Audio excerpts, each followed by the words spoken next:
बिस्मिल्लाहिर्रहमानिर्रहीम। सैयदना करीम सल्लल्लाहु अलैहि वसल्लम। मैं हूँ होम्योपैथिक डॉक्टर ज़फ़र हमीद मलिक।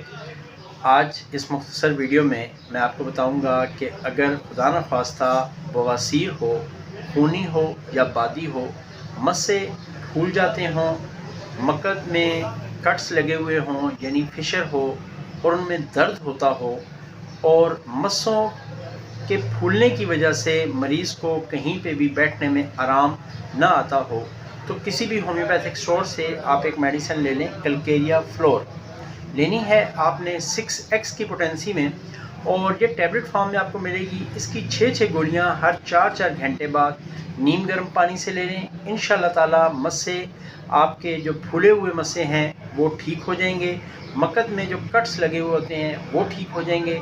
इंशाल्लाह ताला आपका जो मकद में दर्द होता है जिसकी वजह से बैठना मुश्किल हो जाता है वो ठीक हो जाएगा। ऐसी वीडियोस को एज अ सदका जारिया दूसरे लोगों से शेयर कर दें। हो सकता है आपके शेयर करने से किसी का भला हो जाए। Thank you very much. अस्सलाम वालेकुम रहमतुल्लाहि व बरकातुहू।